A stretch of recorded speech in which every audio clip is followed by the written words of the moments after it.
Good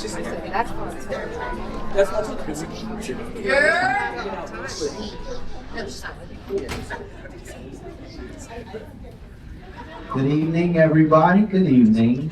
Welcome to Kaleidoscope Ensemble Theatre Company's Diverse Dialogues 2.0.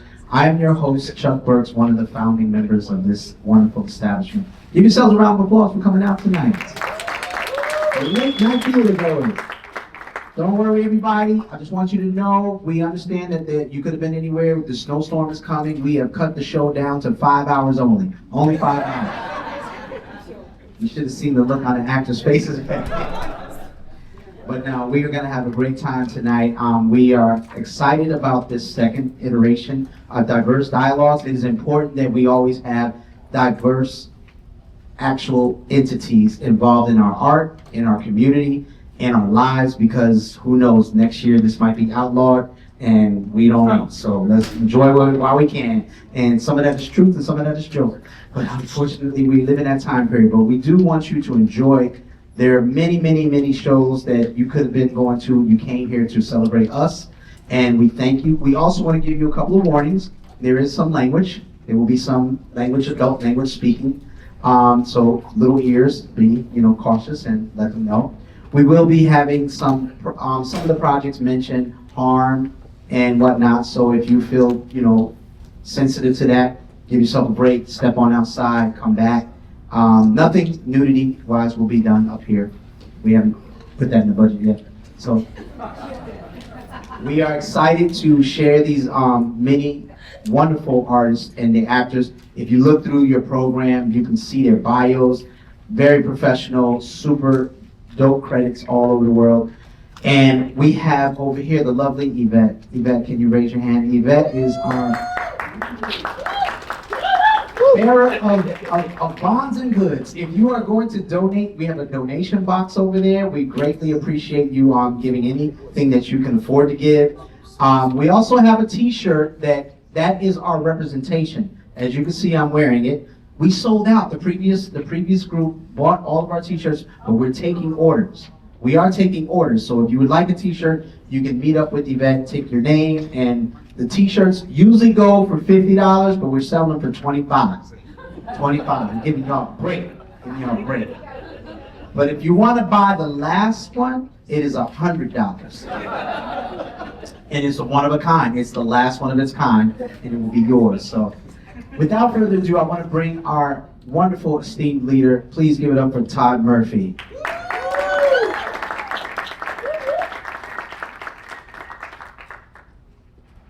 Good evening. Good evening. It has been said, well, I believe anyway, you only need 4 things in order to create theater. You need an audience, like you beautiful people who came out on this semi-cold evening, so thank you. You need actors, like these beautiful, engaging people in the story. You need a space. You also need an idea. The idea behind Diverse Dialogue was to create a space for diverse voices. A space for storytelling, shared, colorful, and creative narratives. The idea of a community of people coming together to witness the trials and tribulations of mankind. The idea of creating a sacred space that not only our voices will rise, but our feelings, our hope, our dignity will be elevated. The idea that we definitely have more in common than we have differences in the world. And those differences should be celebrated. The idea that theater is a collaborative art form. This collaboration is 12 actors, 5 directors, 6 playwrights, and 1 million narratives. It takes all those things to create that sacred space together. And you beautiful people are such a part of this experience. So thank you for being here. Sit back, enjoy, relax, and love. Thank you. All right, again, we are going to ask that you all look at the QR codes, give us some feedback, let us know how we can do better, what did you enjoy, things of that nature. Also be able to give us your information so we can let you know of future events that are coming up. Brother Murphy, you took my run of order. About to introduce nothing. So, I just need the papers. Thank you. sandwiches. Thanks, sir. Thanks, sir. All right. So our first performance will be "What Shall I Tell My Children Who Are Black?" This is a poem that was written by Dr. Margaret Taylor Burroughs in 1963, 100 years from when the Emancipation Proclamation was signed. Dr. Burroughs was a prominent visual artist. Her works are displayed in museums and libraries. She was a teacher, writer, activist, lecturer, as well as a poet. Dr. Burroughs, an icon, passed away in November 2010. She leaves behind a powerful legacy, performing her poem, "What Shall I Tell My Children Who Are Black?" Alice Boarman-Garcia.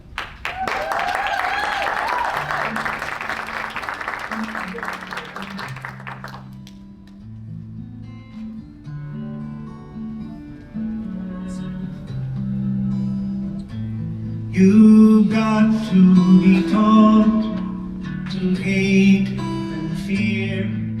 You got to be taught from year to year. It's got to be drummed in your dear little ear. You got to be carefully taught.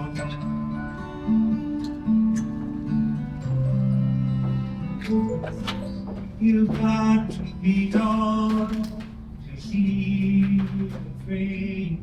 What shall I tell my children who are black? Of what it means to be a captive in their dark skin? What should I tell my dear ones, fruit of my womb, of how beautiful they are when everywhere they turn they are faced with the importance of everything that is black? The night is black, and so is the boogeyman. Villains are black with black hearts. A black cow gives no milk. A black hen lays no eggs.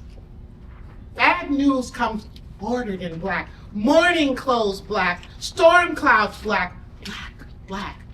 And black is evil. And evil is black, and devil's food is black.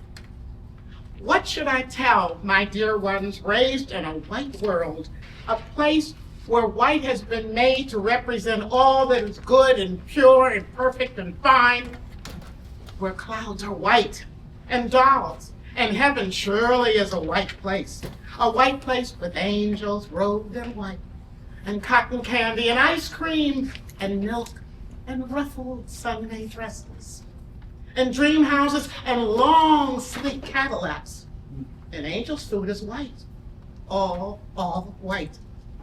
What can I say, therefore, when my children come home in tears because a playmate has called them black, big-lipped, flat-nosed, and nappy-headed? And what will they think when I dry their tears and whisper, yes, that's true, but no less beautiful and dear? How should I lift up their heads, get to them, square their shoulders, look their adversaries in the eye, confident in the knowledge of their worth, serene under their sable skin and proud of their own beauty? What can I do to give them strength that they may come through life's adversities as whole human beings, unwarped and human in a world of biased laws and inhuman practices, that they might survive, and survive they must? For who knows? Perhaps these black children may bear the genius to discover the cure for cancer, or to chart the course for the exploration of the universe. So they must survive for the good of all humanity. They must and will survive. I have drunk lately from the fountain of our black culture, sat at the knee and learned from Mother Africa, discovered the truth of my heritage, the truth so often obscured and omitted, and I find I have much to say to my black children.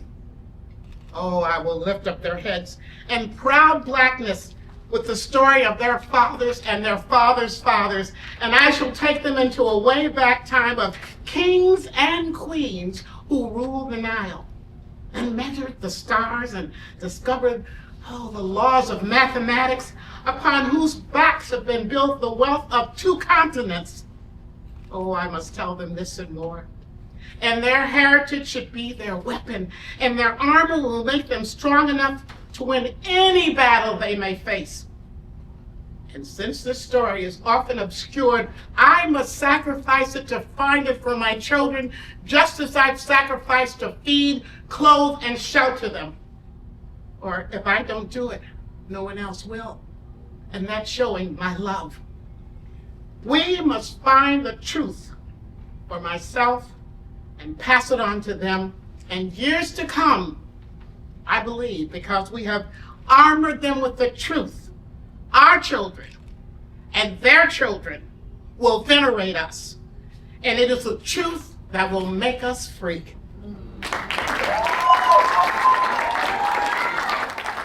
That was What Shall I Tell My Children You Are Black, written by Dr. Margaret Taylor Burroughs, performed by Alice Boarman-Garcia. Awesome. So, our next piece is called Hey You, written by Justine J. Hall, directed and choreographed by both Bryan Sett and Justine J. Hall, as they experimented telling the story in a self-expressive dance style. Now imagine meeting the love of your life, and then everything changes with a drink.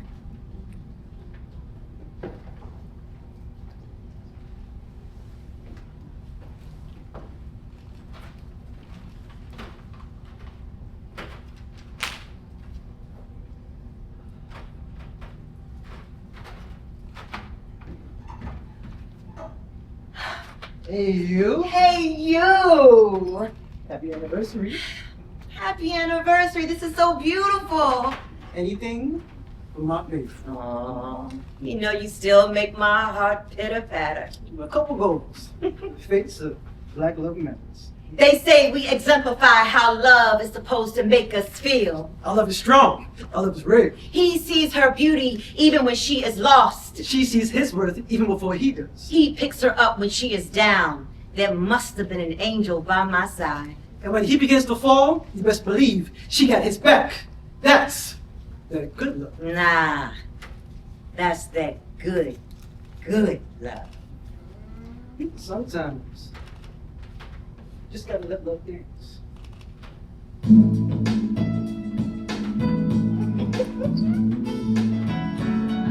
Ooh, happy anniversary.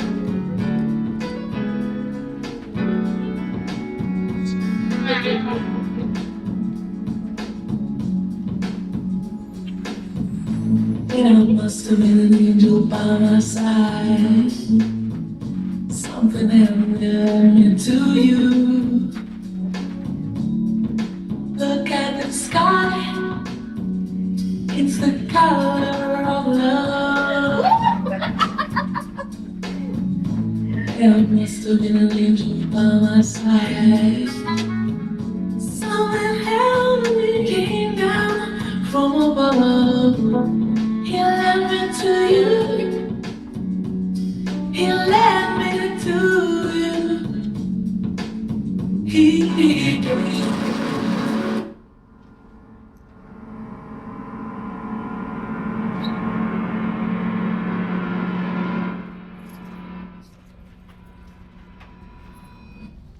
Hey, you. Hey, you. What I do now? You can't be serious. You're drunk again. I'm not drunk. I only had a couple of drinks. You can't have a couple of drinks when you're an alcoholic. Listen, every time I have a drink, it's okay. Okay? It don't matter. Every day I go to work, I get up, and I pay bills. You were your ass sober as hell. For months. Right. 2 rehabs, 3 therapists, still hiding liquor. You just don't get I'm it. not crazy. You want me to be crazy, but I'm not. No, I want you to be sober. I'm not drunk! You know what? You have to want. You have to want to get better. You don't. Just don't. I want you to stop acting like this is the end of the world. It was just 2 drinks. Yeah. And we have 2 kids that aren't babies anymore, and they know you have a problem, and that is a problem. Oh my God. You know what? I can't do it anymore. I just can't. I don't. Don't. Hey, you can't leave. Oh, we got the good love. And now we got the good love. The fence.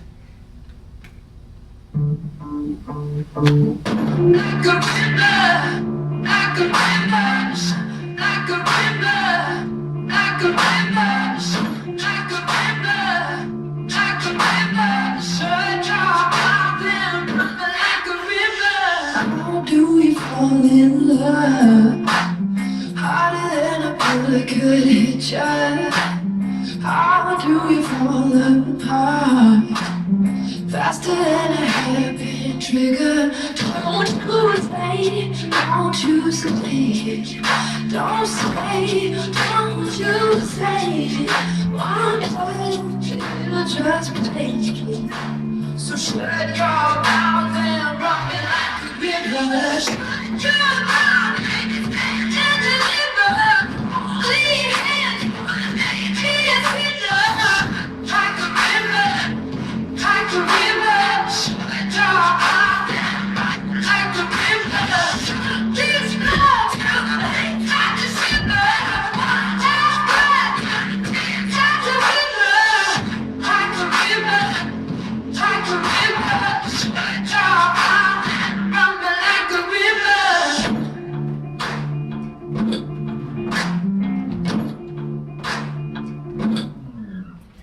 Tears of an endless mind.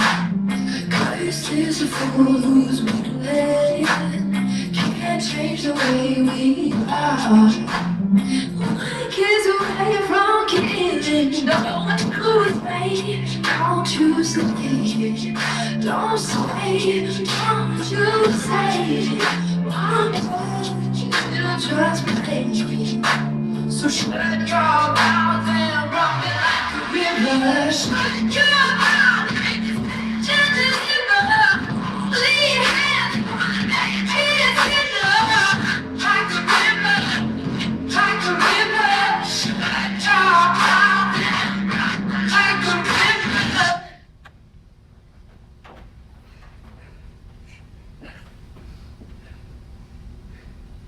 It was hard at first. I thought about it every day. I drank even more so I could pass out. Didn't want to be alone in my dreams. I missed everything about him. The sober him. His laugh, his smile, his touch. It's like my brain couldn't think of anything else but him. His everything was my everything.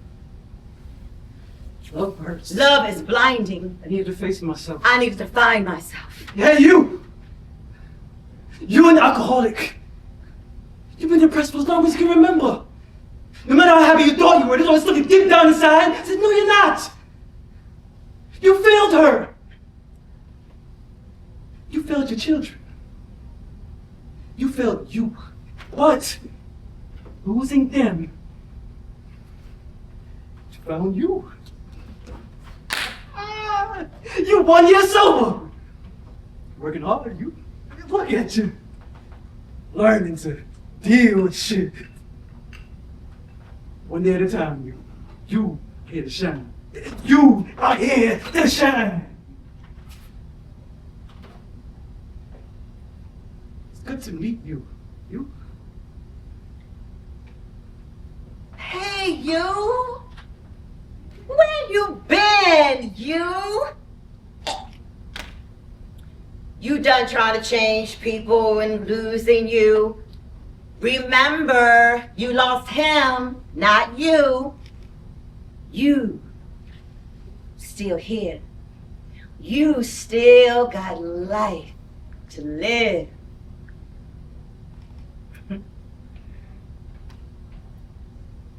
It's good to see you smile again, you. Good to see you free again, you. You are the light You. Light. Nice to see you again, you. Sometimes you just gotta Let love dance.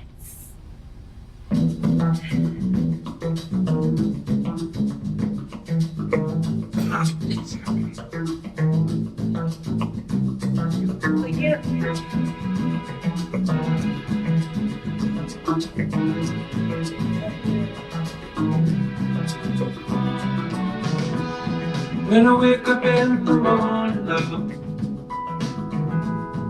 and the sunlight hurts my eyes, something without warning, love, that's heavy on my mind. Then I look at you, and the world's alright with me. Just one look at you, and I know it's gonna be a lovely day.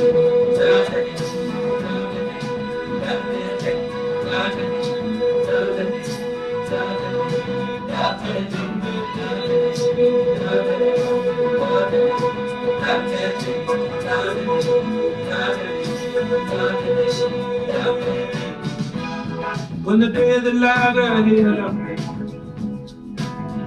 seemed impossible to face, and someone else instead of me always seems to know the way.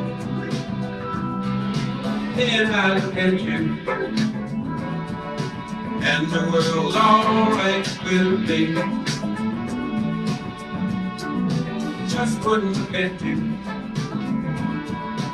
and I know it's gonna be a lovely day.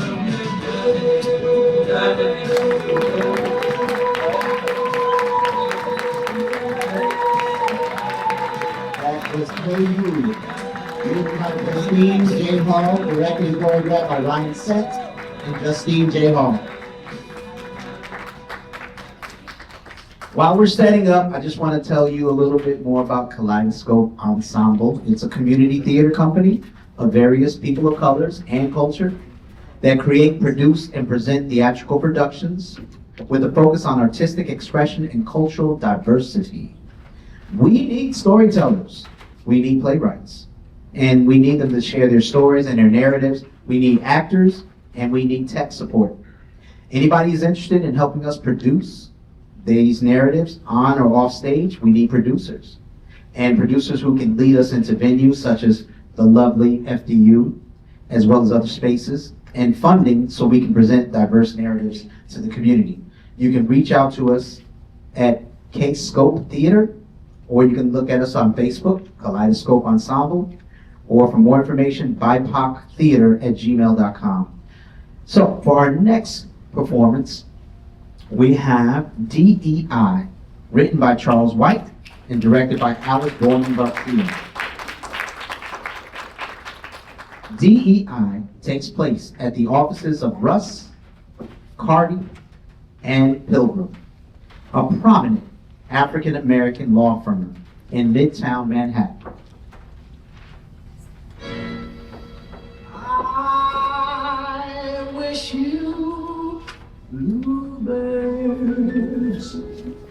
in the spring to give your heart a song to sing, and then a kiss. All the more than this. What's up? Not in the office. Relax, I closed the door. Your dad doesn't knock. He could walk in here right now. I doubt it. I'm on my way to his office right now to work on the Bryan closing.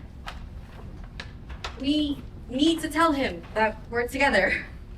We've had that discussion. Look at this. Lorenzo Carter. Decent resume. Decent? Don't be such an Ivy League snob. He's perfect for the direction the firm is taking. Morehouse undergrad, Howard Law, plus he's an alpha, and his dad is a doctor. I've arranged for him to come in to interview with every partner. Then you take him for lunch at Per Se, then a Knicks game that evening, the works. I have to finish a brief. I don't have time to do all that. Jeff, this is the first hire since Daddy put me in charge of the hiring committee. I have to nail this. And I need your help. Of course, I'll see him, but let me think about the lunch and Knicks game. Thank you. Think quickly. Make the right decision. Are you considering any other candidates? Some of the other resumes are strong and we should interview them. What do you think about giving Ed a shot at the associate job? Ed who? Ed King, This is Ed the paralegal. who has gone to law school at night and just passed the bar. Did you miss Daddy's memo? The firm is following the new administration in terminating all diversity, equity, and inclusion initiatives and programs. Employment decisions have to be based on merits. We can't balance the workforce based on race, gender, sexual preference, or any other discriminatory entitlement. Just cut to the chase. It means no white employees at a black firm. Particularly blue-collar white folk as undistinguished as Ed King. The firm is terminating DEI, but all institutions have a token minority. It's a sacred tradition. Look at the Supreme Court and even the new administration. Every cabinet position might be held by a card-carrying Klan member, but the Secretary of Housing and Urban Development is always black. Always. Check the record of every recent administration. And your point is? Ed can be the firm's first white token attorney. That's absurd. The policy is no diversity, period. Daddy's even worried about government retaliation if we keep our Democratic clients. His memo didn't have an exception for a white token. The exception is implied. We all know some diversity is great for business. The handful of white attorneys we've hired have worked their asses off, and they brought in clients. They didn't work harder than anyone else, and they left for whiter pasture. We can't turn down qualified black people for marginal white boys like Ed King. If he wasn't your buddy and the star of the firm's basketball team, he wouldn't even be a paralegal here. Ed's at the top of his I class. schooled at Podunk U. He studied the same cases from the same textbooks I had at Harvard. Plus, he has 8 years of experience at the firm, and his work is outstanding. His research on the history of due process is the only reason your dad won the Lowery case and saved the client from deportation. And that's exactly the kind of case the firm will no longer be taking under the current political administration. The administration is serious, Jeff. If we retain our DEI policies, our government contracts, and access to clients at federal facilities will be threatened. The firm can't take that risk. So it's all about the money? We just do whatever this administration says. We're the most prominent black firm in the city, and we intend to stay that way. But no, it's not all about the money. It's Ed's credentials. You think he can get hired at Paul Wise or one of the other powerhouse white firms in the city? No, But then why should we take him? Like, he's a classic DEI hire. Like, hiring decisions have to be based on merit. Subpar credentials and originally hired to balance the racial composition of the workforce. we know his work. He's proven himself here. I know. You guys, like, traded comic books when you were kids, and he's like your oldest buddy. He's Like, more than a friend or a buddy. His mother died when he was a kid. And his dad put in crazy hours on the police beat. We lived in the same building. And my mother got both of us to school every day, fed us, and made sure our homework was done. She basically raised Ed. He's the closest thing I have to a brother. Okay, but this is business. In any event, Ed will be fine. If he plays his cards right with the current administration, he could be Attorney General or Secretary of Defense. Very funny. It's not a joke. You don't know his character. Ed is 2 years older than me, and we went to the same elementary school in Brooklyn. I was the only dark spot in the school at the time. One day at recess, this kid in Ed's grade, David Belly, called me a nerdy nigger and dared me to do something about it. He was twice my size, and I was about to get my ass kicked. Ed stepped in between us and told him to apologize. And then he called Ed a nigger lover, and that was it. Ed beat the shit out of him. He got in trouble for fighting, but no one in school ever called me a nigger or anything else after that.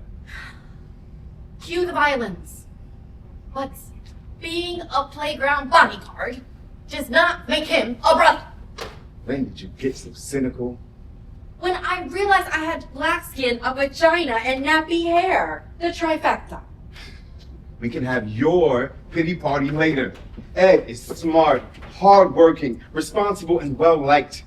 We don't know anything about this Lorenzo except for what's on his resume. I'm sorry, but in this merit-based world, Ed is not qualified.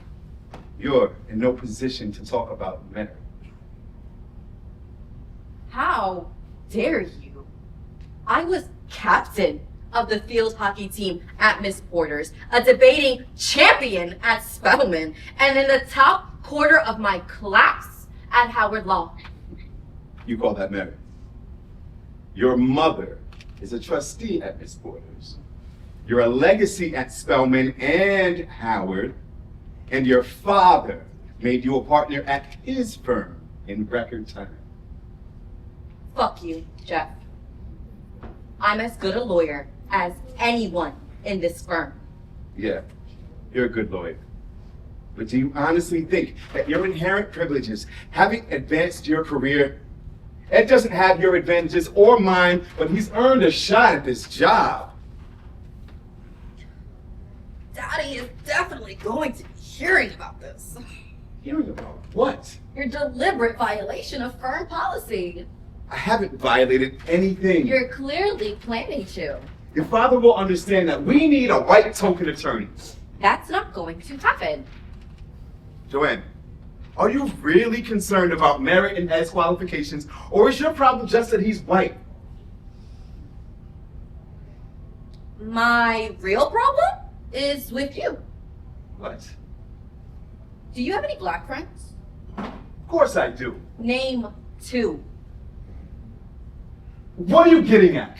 You have no black friends. You're ashamed to date a black woman at a black firm, and now you want to reject a clearly qualified black attorney for your marginal white boy friend. I'm not ashamed of you. No, you're not. You just turn the other way when our paths cross at firm functions. You take discretion to the point of being rude. What do you call that? I call that keeping my job until your father would approve of our relationship. Daddy would accept you, and you know that. He fired Spencer Bennett just for hitting on you. That's not the only reason Spencer wasn't putting in his hours. That was secondary. Let's just tell him that we're together. Can we please stay on the topic of hiring? Okay. I think Lorenzo Carter is the right choice for the associate position, and I expect your support on that. I think Ed is the better candidate. That's your final position? Yes. In that case, we're done.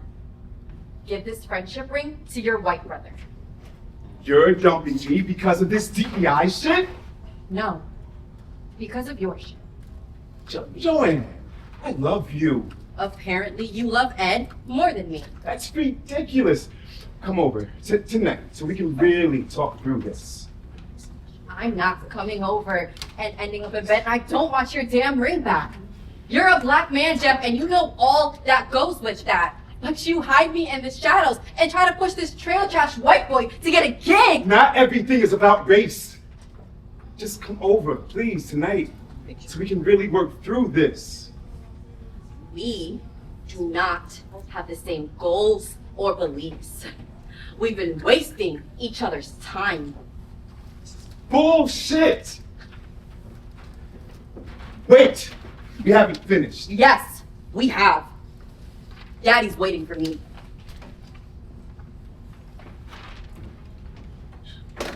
Why don't you get a token white girlfriend?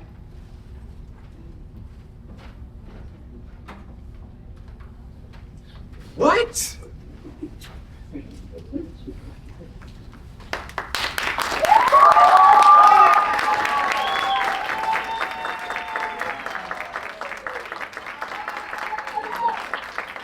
That was DEI, written by Charles Wright and directed by Boarman-Garcia.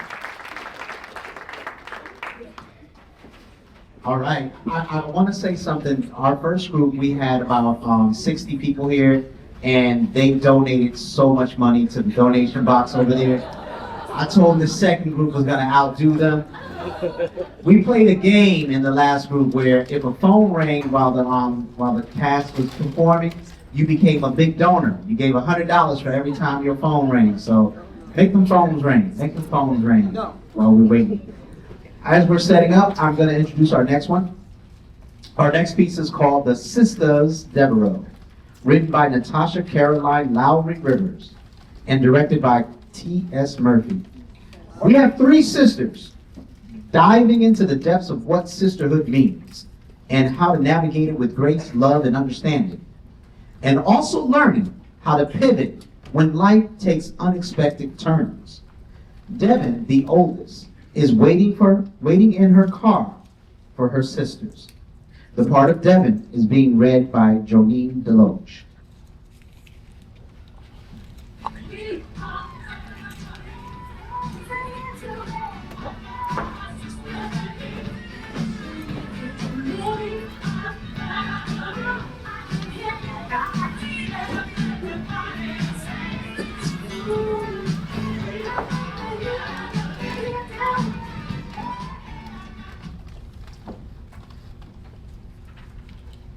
Yes, the Reverend and I picked it up today, right off the showroom floor.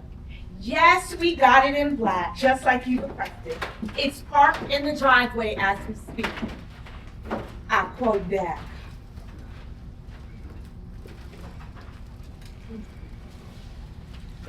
So, how did everything go? Everything's fine. I'm hungry. Can you take me to get something to eat, please? And can you turn up the air? I am pregnant. How did it go, Dharma? Well, the doctor gave her a breast exam, pelvic exam, drew some blood and urine and, routine stuff for her first appointment. We'll get the results in a week. Do I look like Bugs Bunny? I need real food. You're pregnant now, Dottie. You gotta watch what you eat. I do watch what I eat. And right about now, I can watch my son eat a cheeseburger, some chili fries, and a milkshake. Dottie, you're really bringing class and sophistication to the Devereaux name. Wow, Dev. I really appreciate that. I was getting ready for you to call me a fornicator or a Jezebel again. I was being facetious. Oh? A fornicator is a person who engages in sexual intercourse outside of marriage. Oh, that's what that is? I thought you were saying something negative about me. That is all true, girl. I see all of these years of vacation Bible school, Christian Bible camp, and going to church every Sunday didn't rub off on you at all. Devin, please, just don't even start. Oh, I'm sorry to disappoint you, Devin. But consenting adults are allowed to have sex. And you may know something about that. Dottie. The sinners and the fornicators in the secular world can do what they like. But the Devereaux are not and are always held up to a different standard.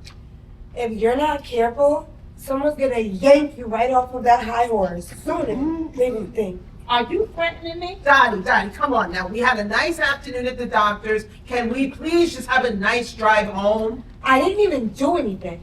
I get in the car, I say I'm hungry, which I still am, and Devin wants to start with the secular world speech. Look, can we please just go get this girl something to eat? I'm all for that. We all had hopes and dreams for you. What happened? You weren't supposed to turn out like this. Turn out like what? Devin, please, just don't start, don't do anything. Just don't say it. Common. Oh, you mean like the rapper? Common meaning ordinary, nothing special, like an unwed baby's mother. I'm glad Mommy and Daddy are not here to see this. All their hard work went right down the drain. Oh, is that right? Oh my God, Donnie, please, let's not get into this. We don't even know if this is true. I guess we're gonna find out, aren't we? And then we're really gonna find out whose hard work went down the drain. What are y'all talking about? Before my doctor's appointment, Dharma and I drove by your house, and we saw something new and shiny parked in your driveway. What did you see parked in my driveway? We saw a brand new black on black Mercedes-Benz with a blackberry interior so smooth, I told Dharma to go get me a spoon. And by the way, I know who you bought it for. But if you want me to keep your little secret, you can give me the car, and at my big extravagant baby shower, I'll tell everyone that this was a gracious gift from my big sister and her husband, the Reverend, and you can give that girl something else. What girl? You know what, girl? Don't play dumb with me. What is she talking about, Dharma? Please, can we just go already? You know, Dev, I'm real chummy with Mrs. Mildred Jones, your next door neighbor, and she told me what she saw. Mrs. Mildred Jones is a busybody. For the last time, Dharma, what is going on? We heard that the Reb is cheating on you. With a sinner and a fornicator, but the Devereaux are held up to a different standard. So I was told. He's not cheating on me. Yes, he is. No, he's not. Yes, he is. No, he's not. Yes, he is. Mrs. Mildred Jones said she kept seeing your girl at your house. Every morning, she sees her doing yoga in your backyard. And the Rev is out there watching her, drinking his coffee. And what does that prove? She could just be his, yoga instructor. It may not prove anything. But she likes to do yoga. And her birthday's too. Right before she takes a morning dip in your pool. Girl, you didn't tell me she was naked. You better start talking. He is not cheating because I know about it. I was the one who set it up. You did what? Wait a minute. You're judging me? Calling me common? But you're out here pimping in these streets? What's more common than a pimp? I'll just let her talk. It's more complicated than that. I'm in a bit of a conundrum. Now, as you all know, I waited for marriage to become intimate with my husband. Oh. And everything was great in the beginning, but then things got a little convoluted. Girl, you and these big words. Just say they got difficult. We know you got degrees. Keep talking, Devin. As I was saying, everything was great, but the Reverend is more advanced than me. He's more advantageous than I. You mean he's a freak? Darn. I thought, being a man of God, that he would be more conservative like me. And I didn't think the first lady of the church should be doing those kind of things. What kinds of things? Dharma! I'm carrying life here. I can't be common, unwed, and have brain damage. So, what do you do? What do you mean? What do you do at a gym? You lift weights, you run on the treadmill. In bed, Devin, what do you do in bed? Nothing. Oh my God. You're kidding me, right? What are you supposed to do? I lay there. Oh my God. See, he was getting frustrated too. And yes, Dottie, I was judging you. I know, judge not, that you not be judged. I apologize, but you're just sleeping around. Oh. How do you quote a scripture, apologize, and then say but? The but just erased everything you just said. And FYI, I'm not sleeping around. I do have a boyfriend, and his name is Boogie.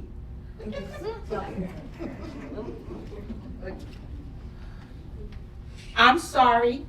I'm not handling your feelings with care right now. But I'm trying to save my marriage. Well, this is not the way to do it, Deb. Why didn't you just call me, sis? We could have had a girls' night. I would have brought over the pina colada mix and some instructional videos. They're very educational. They're very tame. You know, something you would show in a health class. An adult health class. You still have those videos? No. We're not even doing that. No, that's not happening. Just get the thought out of your head. She is the first lady of the church, Dottie. Well, if she would have called me, she wouldn't be in this conundrum, and I'm not trying to be facetious. So you're using the big words now. Well, now that I know how to use them in a sentence, yes. And if she would have come over, she would have been straight, and we wouldn't be having this conversation. And most importantly, I would be eating a cheeseburger right now. Devin, where did you find her? At the trap house? What did you say, Dottie? She didn't say anything. Go ahead. I found her in the mall parking lot, and her car wouldn't start. I called AAA and we started talking. She's a sweet girl. She's going to school. It felt like fate. Spoken like a true pimp. It's true. All those years in church, just wasted. Just ignore her. What are you going to do? I'm not going to do anything. Well, you can't keep doing this. Why not? Everybody is happy. Everybody is getting what they want. 7. Dharma. You are using this poor girl. She's getting something out of this too. Wait, I thought we agreed that me and my baby were gonna get that black on black Banzo. I'm in the room. I know everything that goes on. Wait. What? Oh Lord. You're in the room with them? You got more in common with the Reb than you think you do. You're in the room with them? Look at you, climbing off that high horse all by yourself and walking with the sinners and the fornicators. Now this is a Devin that I could get with. You're in the room with them? Girl, where have you been hiding? After my little boo-boo is born, I'll bring up the Koala mix. We can break out the blender. We can chill by the pool, and I can teach you some things.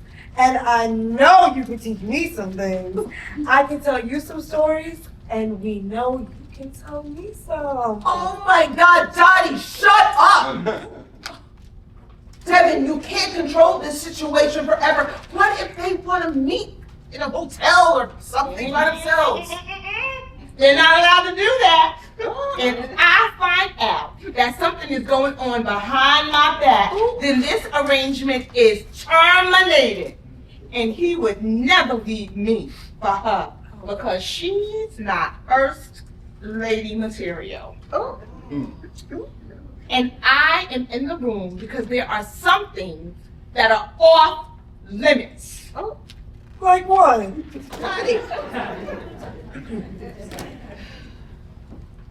You don't think that I thought this through? Remember when we were little girls? Dottie wasn't born yet. Happier times. We had those twin beds with those yellow lace dust ruffles that went around the bed. And we used to sit up and talk at night when we couldn't sleep. And we would fantasize about our lives. And I always said I wanted to marry a reverend and be a first lady of the church and have my own family. Well, Dharma, I got what I wanted. But at what cost? I'll do whatever it takes to keep it. And if this is what I have to do, then so be it. Well, I don't know what's going on with you, but this is not the Devin I know. I agree with Dharma. You out here pimping and buying high-priced luxury items for a total stranger? What happened? You weren't supposed to turn out this way. Dottie, this is not a joke. Devin, do you know what I remember about those nights in those twin beds? I remember that you wanted your own ministry. You wanted your own church. The church colors were going to be pink and gray. And you were going to feed the homeless every Sunday. And little pink vans were going to pick them up and bring them to the church. Oh, I can't believe you remember that. I was just a little girl, Dharma. I was having a silly little dream. Were you? Me with a church? And what would the Reverend say about that? Please, let's forget about him right now. We are talking about you. What do you want? Okay, let's say I want a church. Who would come to my church? Who am I?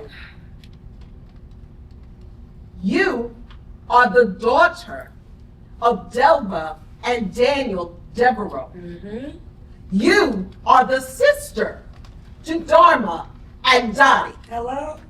You are Debbie.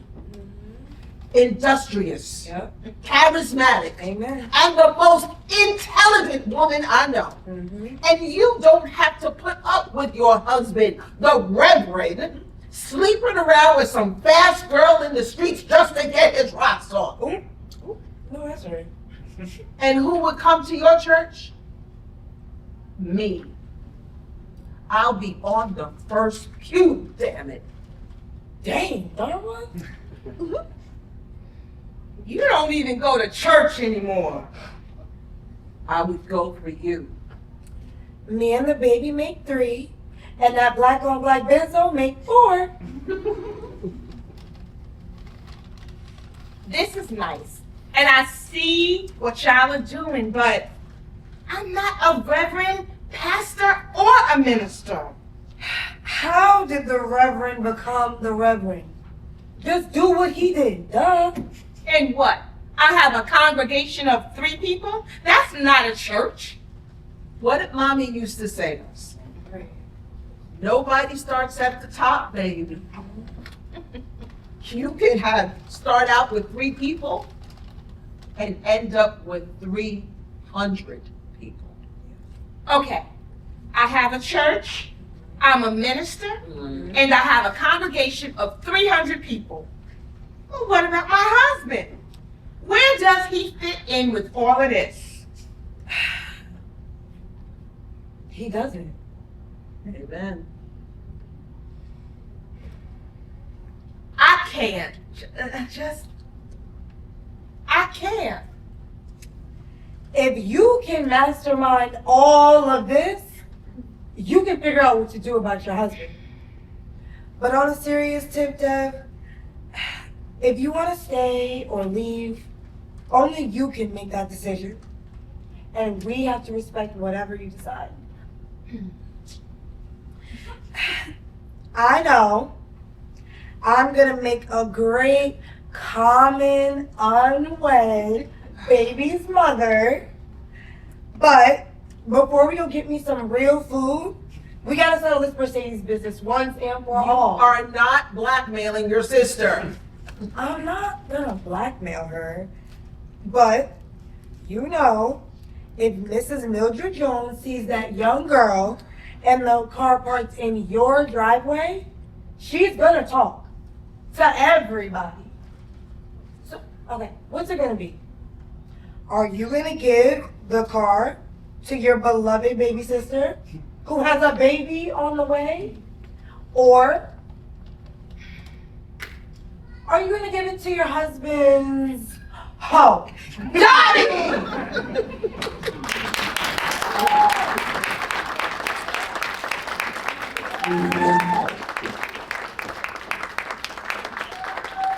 That was The Sisters that were written by Natasha Caroline Lowery Rivers, directed by T.S. Murphy.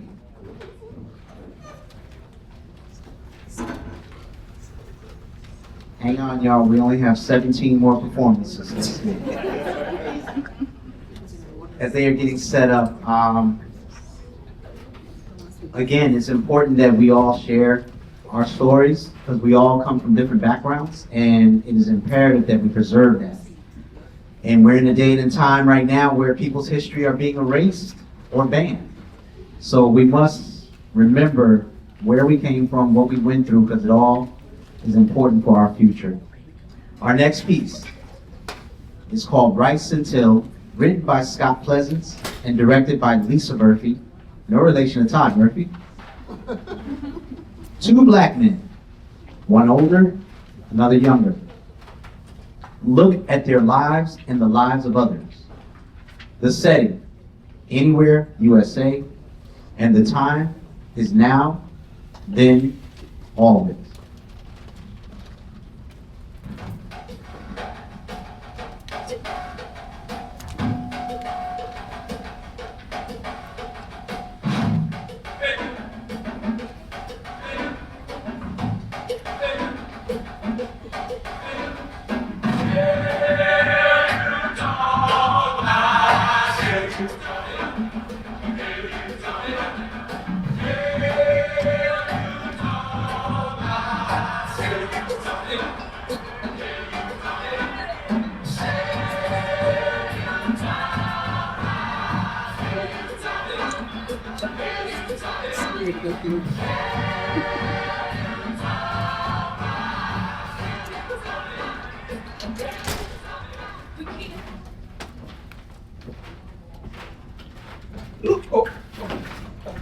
My bad. Sorry about that, man. No problem, young man. Thanks. Timur Rice. Nice to meet you. Hey, we gotta keep our heads up. I know what you mean, man. I'm sure you're fine. Hold on. You look so familiar. I've seen you before. Were you upstairs? Yeah, probably. I haven't been around for a long time. And you know what those folks say. We all look alike anyway. Hold on. You're that kid from Mississippi. They had your picture all over the place. Back in the day on the cover of that Jet magazine? And your mom's, wow. She did so much to keep your story around. You know, people still talk about you. Kind of like you're famous, man. But, like you said, that was a long time ago. Wasn't that around the 1950s? 70 years ago. Yes, that was a long time ago. Eric, Emmett, my name, Emmett Till. I was surprised that you recognized me. They really did a job on me, especially my face. Yeah, I see the scars. These days, I try not to even look at myself. Sometimes I'm afraid of what I might see, but more afraid of what others won't see. And young man, it was actually 1955. I was born in Chicago, 41. Have you ever been there? Chicago? Nah. I'm from Ohio, Cleveland. I don't think I had a chance to see another city. So 1941 to 1955, you were only 14. Yeah. Sounds really crazy when I speak about it now. 14? Damn. If you don't mind me talking about it, never mind. I know it's real tough. No, I don't mind. My story has been told many times. Hoping it would help somebody. You know? It was a long time ago. You seem like a cool cat, and I'm sure you know how important it is to tell our stories.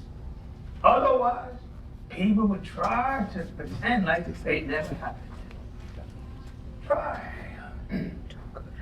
Otherwise, people try to pretend like it never happened, try to erase our history from the museum, manipulate narratives in our books.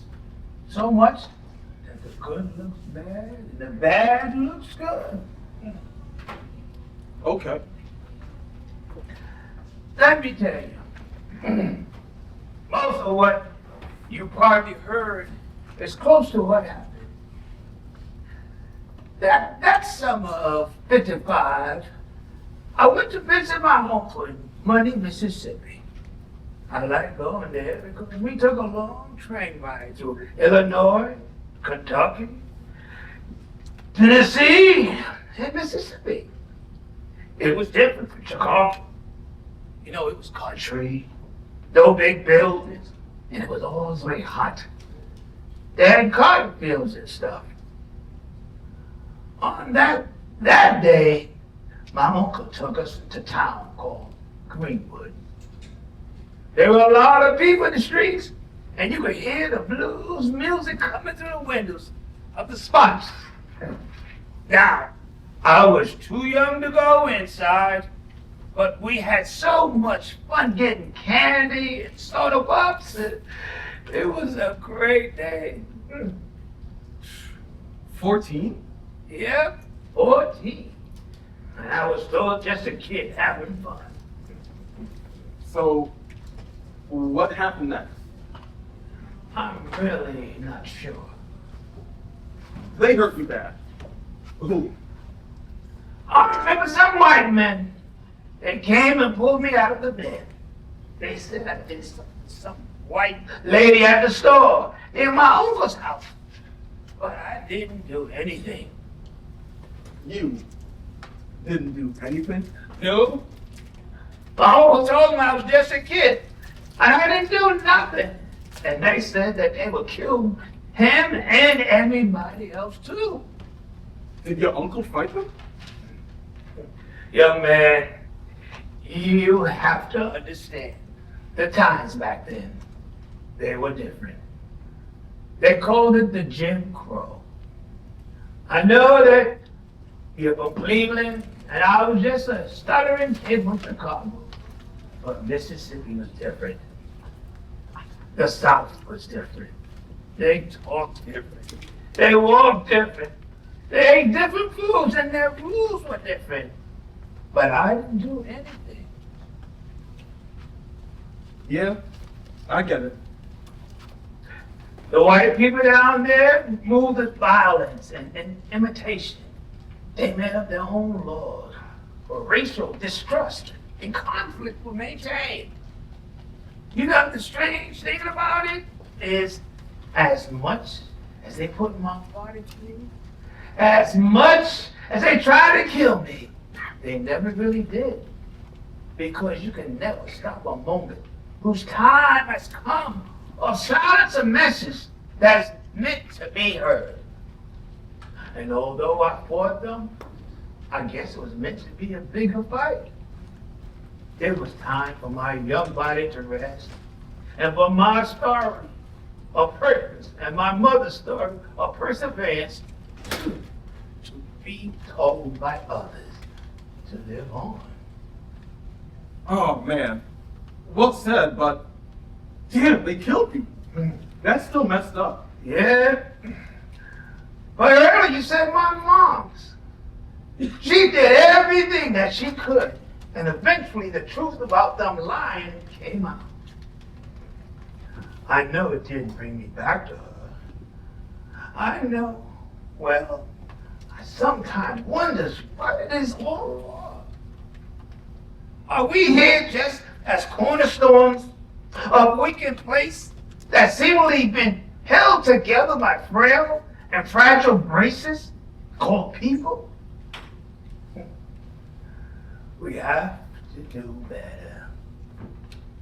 I hope we will do better. We will. We will. How about you tell me your story?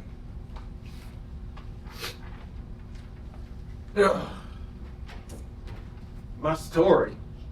My story. Doesn't seem like we got enough time. Doesn't seem like things got better. Maybe the people changed, but the end result was the same. You know, man, I was only 12. Well, 12, crazy, right? You was 14 and I was 12. You talk about not getting started, not having a chance. I was 12 at the park in Cleveland, Ohio. yeah, I heard of Ohio. I was only in the 6th grade too. 6th grade? What a shame. Man, I was so young. It wasn't even fair. I gave this kid my old cell phone, and he gave me this air gun. It looked so real, but it was just an air gun. You know, they don't do anything, and it had a red tip on the end. But I don't know what happened to the red tip, so I just started playing around with it in the park. And all of a sudden, a police car came out of nowhere, and they just shot me. Just shot you? Whoa, a policeman just shot you? Yep. Wow, that's nonsense. I honestly thought they were supposed to help. Did they even say anything? No. Just shot me. Later they told my mother that somebody had called them saying a juvie was playing with a fake gun in the park. If they knew that it was fake and that you were a kid, then why did they shoot you? Why didn't they just take it from you?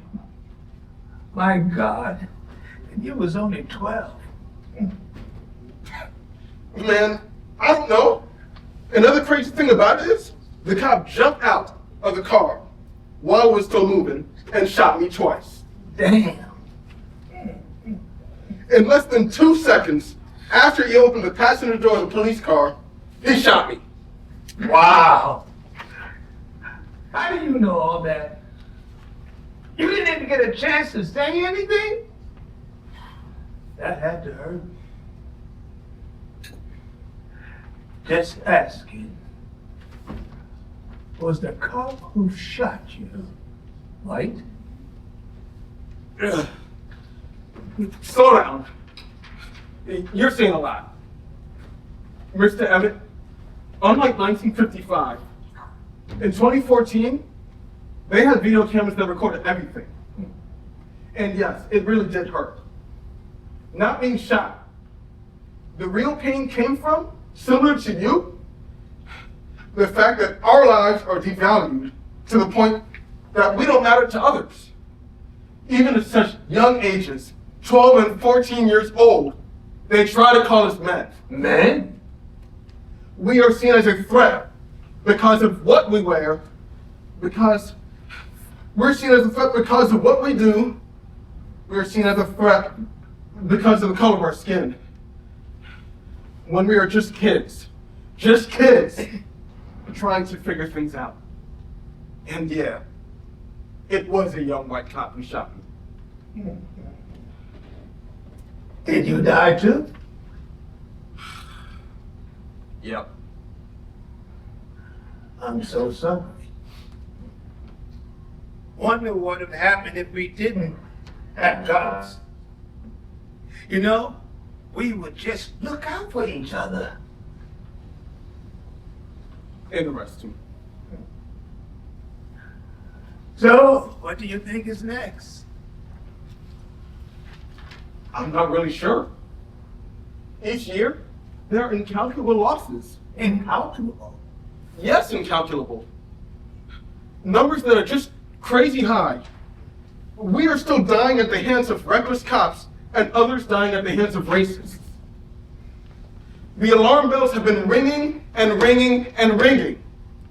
It's like we get used to hearing that sound over and over and over again, and somehow gets twisted into a familiar melody, like a theme song to a TV show that's stuck in our head. Can I see your hands? Sure. No blood on your hands, right? None of mine either. But there are scars. Okay. Mr. Emmett, this is what we call generational trauma on a whole nother level. Your generation fighting, the next generation fighting, my generation is still fighting. But what are we fighting for? To be recognized as a people? Now that's crazy. To be accepted where we are not wanted. To be treated without dignity and respect. I say.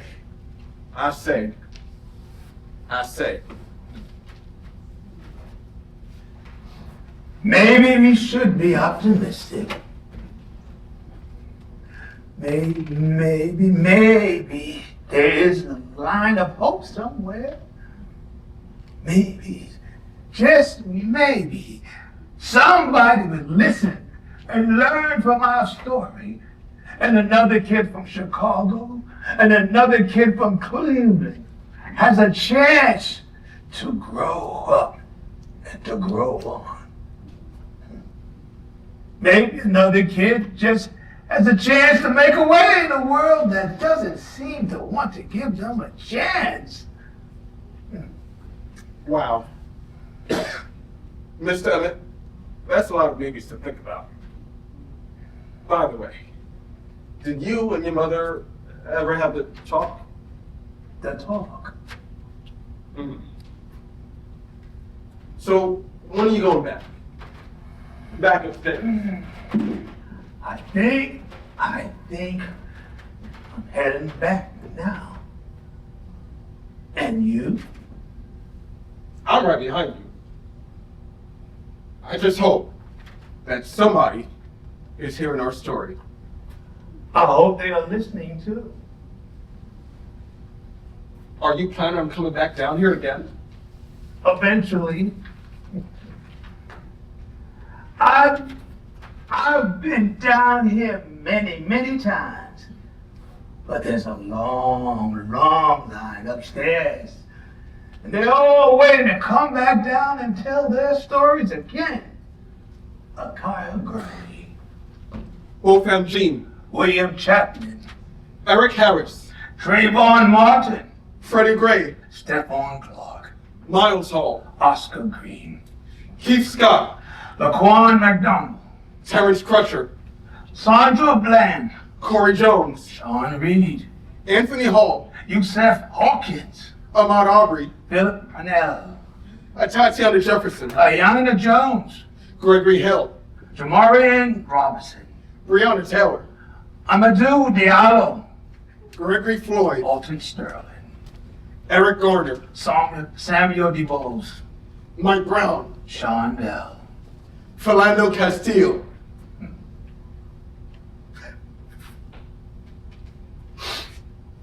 Wow. I hope they're listening. This feels like a really bad dream. Yes, young man. Even bad dreams sometimes come true. Just remember, they thought that they could steal the sound of our voice. But we're still speaking. They thought they could hide the movement of our body. But we're still standing. They thought they could blind the vision of our future. But we're still seeing. They even thought they could steer the story in their favor. But the truth has already been written. It's just waiting for someone to read. I'm hopeful we didn't die in vain. Ashe. Boy, see you next.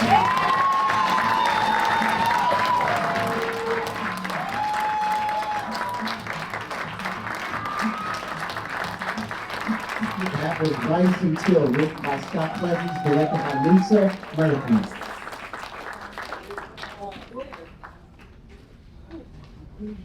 All right, our next piece is called Oh Hell No, written and directed by Vanessa Spencer Billups. The setting is a park bench in the neighborhood park. The time is today.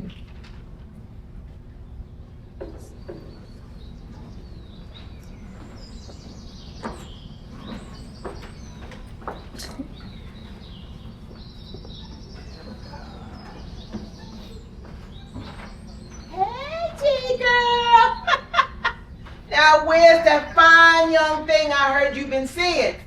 What? Oh, girl, don't act like you didn't hear me. Hey, Desi. Just trying to relax from work. You know how busy we've been. Besides, it's Saturday. Oh, girl, lighten up. I'm just messing with you. This came out by my morning jog. How's that book? It's one I already read. That proves you got too much time on your hands already. Woo! So, what's the matter? A young thing ain't keeping you busy enough?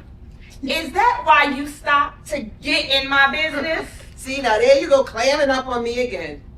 I'm glad you're getting out. Ever since you moved here, you've been locked up in that apartment. I tried to introduce you to some nice men. I appreciate all that you've done for me, helping me to settle in on the job, helping me with the apartment. I just don't need you to play matchmaker. I'm not up for it.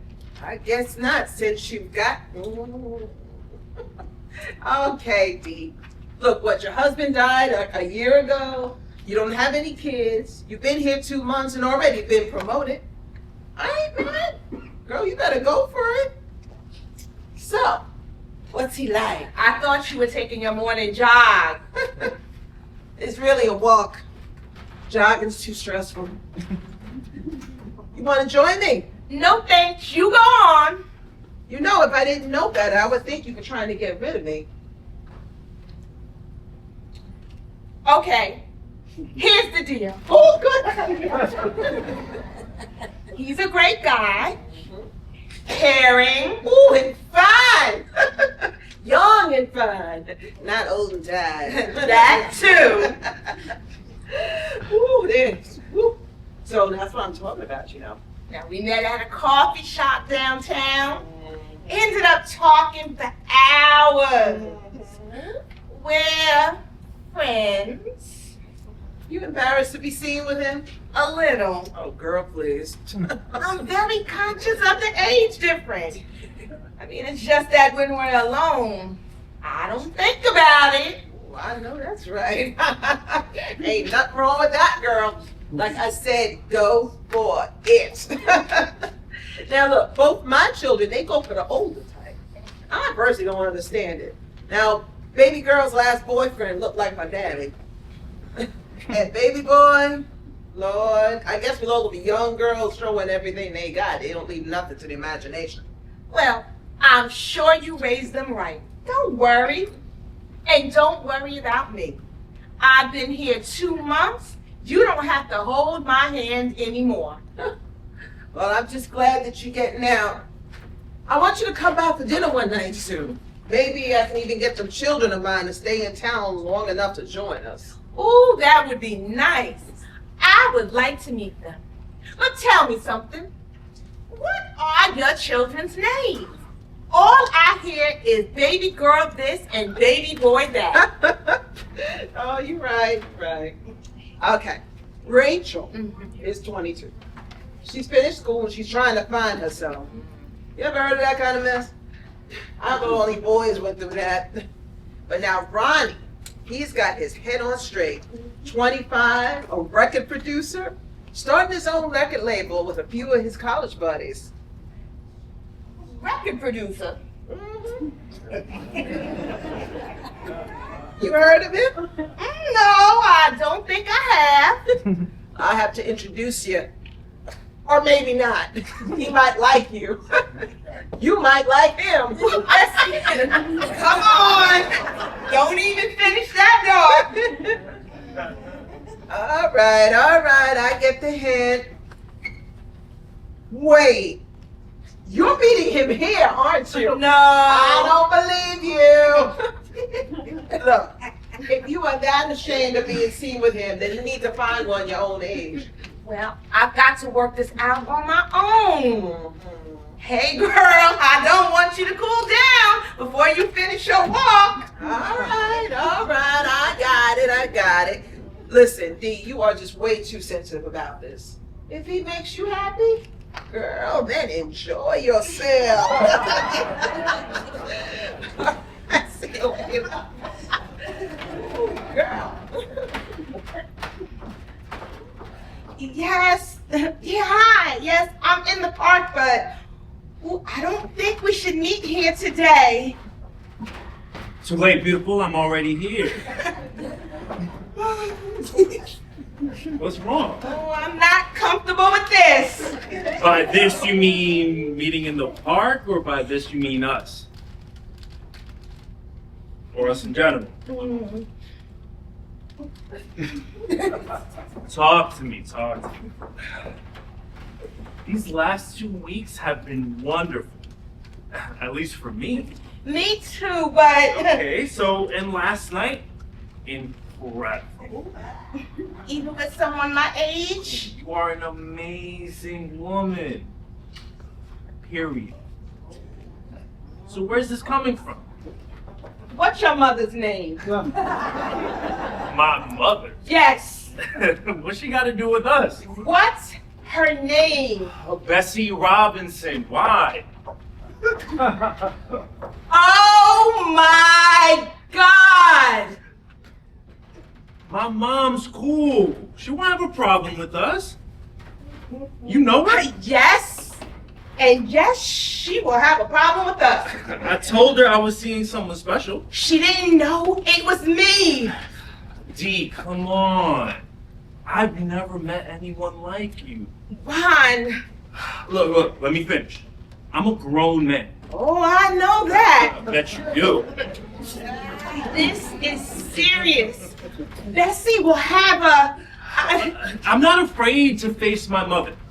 All right, and you shouldn't be either. We'll talk to her. I was just talking to her before you came. I know how she feels. And she'll probably be back any minute just to see who you are. What are you worried about? Losing my mother's friendship or losing me? Is it that black and white for you? I know what I want. At any cost. My mom will be fine. If not now, later, and so will we. Trust me on this.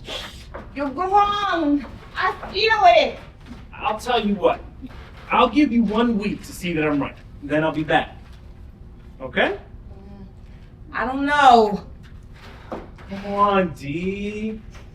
I thought we were past making me beg. Let me give you, come on, let me give you some love. Now, can our brother get a see you in a week kiss from his lady?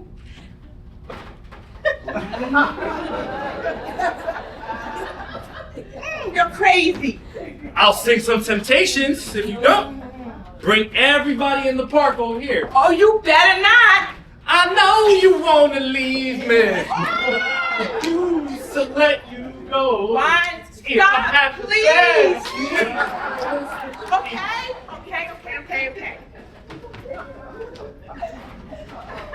I'm waiting. A week's a long time. You're serious?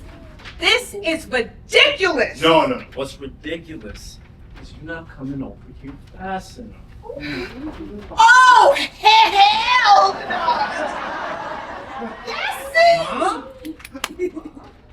Bessie, I had no idea. And now you do, and what are you gonna do about it? I was just telling Dee that you would understand. Where's all this hostility coming from? She's twice your age. So, you know I like my women. What? You like the women what? Go on. What? You like old ass women?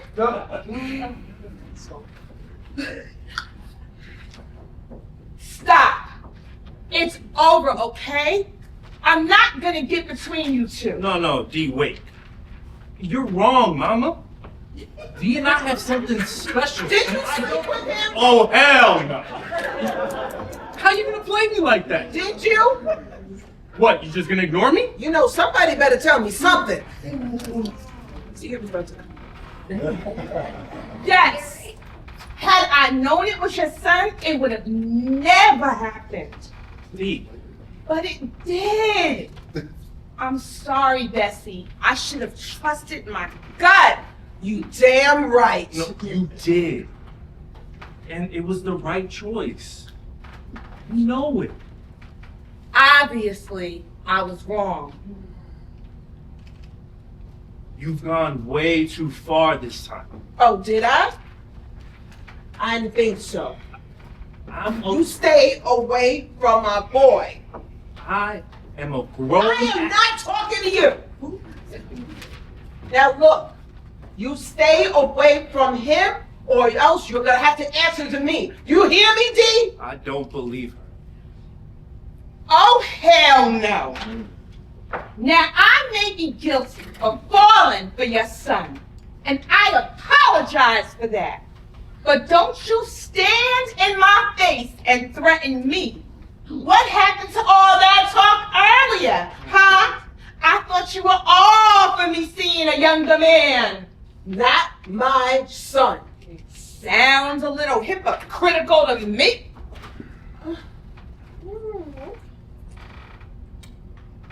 You know what? I think I ought to talk to Reverend Parks. See what he has to say about all this. Reverend Parks? You've got to be joking. Bessie, no. Oh, yes. And I think the neighbors should hear about this too. We wouldn't want this mess to happen to them. After all I did. Bessie! Bessie, I didn't plan for this to happen. Bessie! You better go talk to her. No, I'm not talking to her right now. Please. Are you really gonna walk out on us? Us? We haven't been together long enough for there to be an us. I mean, what we started is good.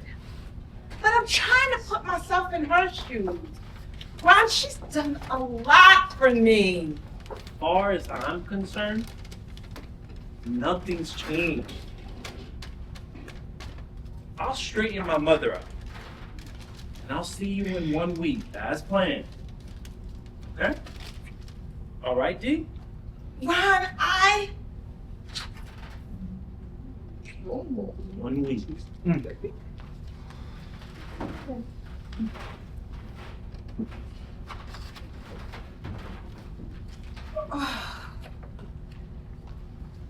Damn!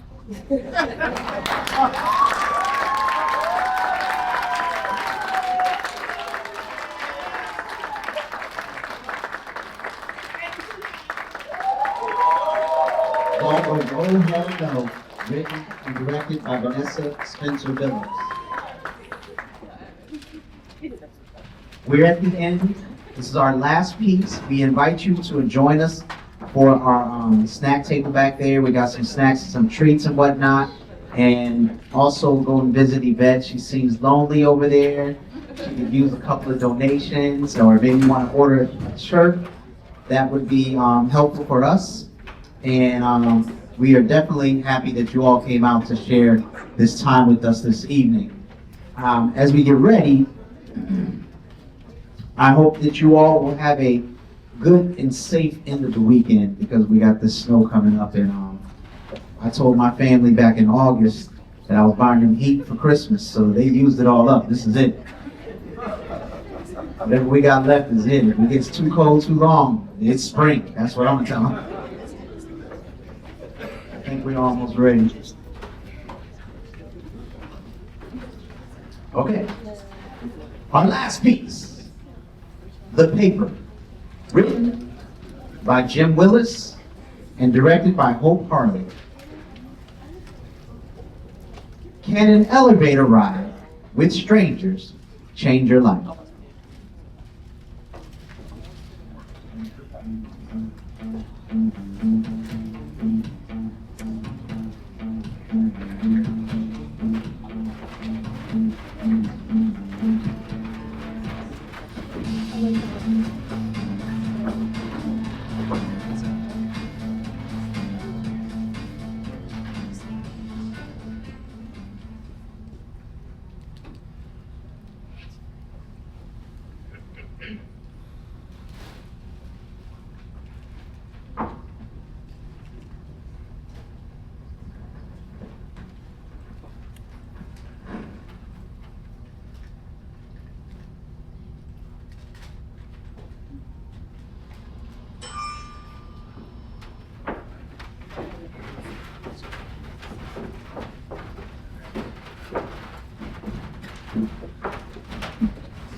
Oh, 5, please.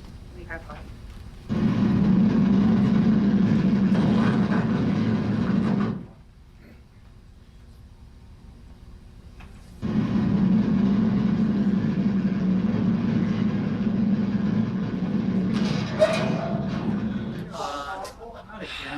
Oh, shit.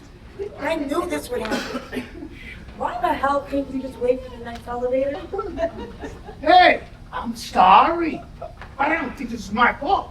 This car breaks down all the time. Well, if you knew that, why would you fuck with the door? Hey, take it easy. No need to talk to anyone that way. Oh, shit. A do-gooder. I'm sorry, miss, but don't worry. It usually starts back up fairly quickly. He's right. I've been stuck on this thing a number of times. It's nothing to worry. Yeah, me too. I've been stuck on this before. And there was one time that I was stuck in here by myself. Boy, was that scary. Do you know why I came here? No, you don't. So you can't tell me that there's no need to worry. Well, why are you here? That's nobody's business. No, I suppose it isn't. I'm here for a job interview. Not that I think for a minute that I'll get it. They're only hiring young people these days. Been on hundreds of interviews the past 2 years or so. It's always the same. Your resume looks great, but we're not sure you're a good fit for the position.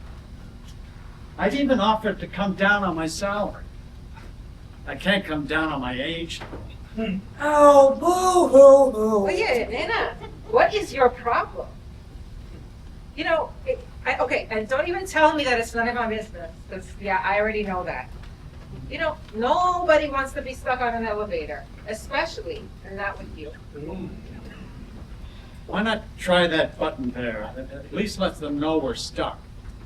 Don't waste your time. It doesn't work. Even when they did, they just ignored it.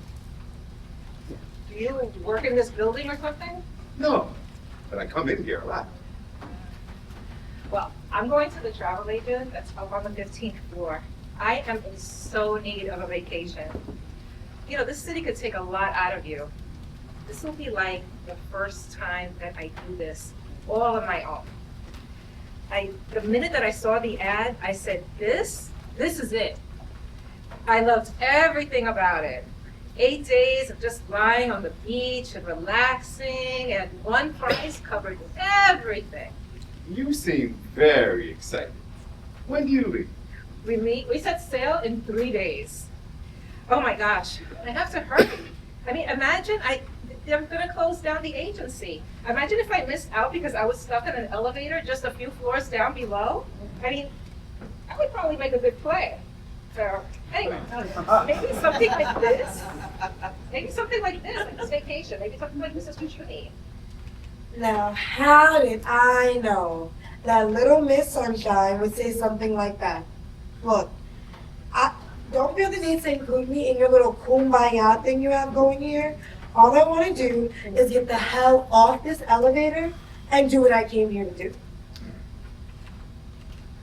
The people in the office where I'm headed have probably thrown the deli a dozen times by now. The order today, but they want it delivered yesterday. They said, okay, but there is an illness you can develop by looking down your nose. They all have it. Well, that's their issue, not yours. Yeah, I know that. It's just that too often people make snap judgments. I do this because I can make a few bucks. Plus, it gives me something to do. You know, I was a master electrician for 40 years. I did okay for myself and my family. We were better off than a lot of families. But I don't look down on anybody. I know how bad the job market is once age starts catching up with you. And me saying this might not mean much to you, but you hang in there. A door could open when you least expect it. Well, thank you. I appreciate that. Sir, you said you're in this building a lot. Would it be too forward of me to ask why? Oh, no, not at all.